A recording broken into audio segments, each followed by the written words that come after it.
पिछले भाग में हमने देखा कि रवि अम्मू पर दिन ब दिन इतने अत्याचार करने लगा था कि अम्मू को अब अपने ही पति से डर लगने लगा था। लेकिन इसके बाद भी अम्मू चुपचाप हर जख्म को सहता रहा। पर अम्मू की सोच तब बदल गई जब उसके पति ने उस पर हाथ उठाना शुरू कर दिया। इससे अम्मू का रवि पर से भरोसा उठ गया और उसने उसे छोड़ने का फैसला कर लिया। उसने सारी बात अपनी माँ को बताई, लेकिन उसकी माँ ने उसकी बात सुनकर उसे कुछ दिन और सोचने के लिए कहा। उन्होंने कहा, ऐसा दिन हर औरत के जीवन में आता है, लेकिन अगर औरत अपने प्यार से इसे बदल दे तो पूरी जिंदगी सुख से भर जाती है। माँ की बात सुनकर अम्मू ने एक बार फिर खुद को समझाया और मन में डर होने के बावजूद रवि के साथ रहने का फैसला कर लिया। लेकिन अगले ही दिन से रवि का व्यवहार और भी बदल गया था। अम्मू से अनजाने में भी कोई गलती हो जाती तो वह उस पर हाथ उठाते हुए गालियां देने लगता। अम्मू फिर भी खुद को शांत रखता और रोने लगता, जिससे रवि उसे और भी नीचा दिखाते हुए कहता, गलती तुम करो और अगर मैं कुछ कहूँ तो रोना धोना शुरू, विलेन मैं बनता हूँ। तुम लड़कियां भी बहुत चालाक होती हो। तभी रवि को किसी चीज के जलने की बदबू आई। उसने देखा कि आग के पास रखी उसकी फाइल जल रही थी। रवि ने उसे बुझाने की कोशिश की, लेकिन तब तक फाइल आधी जल चुकी थी। गलती खुद की होने के बाद भी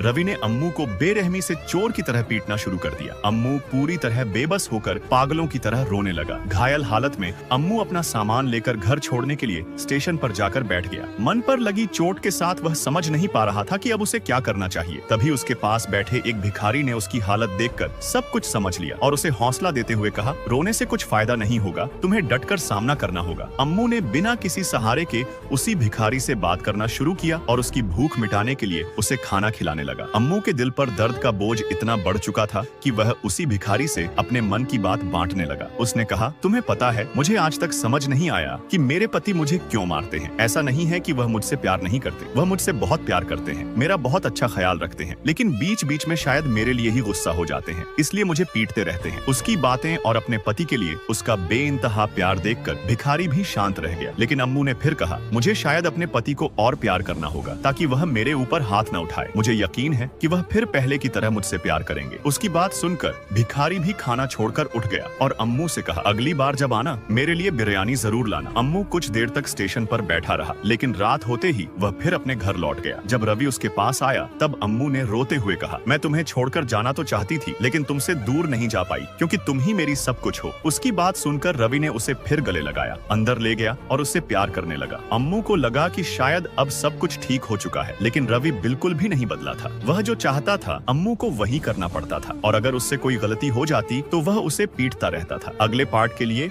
नीचे कमेंट करें।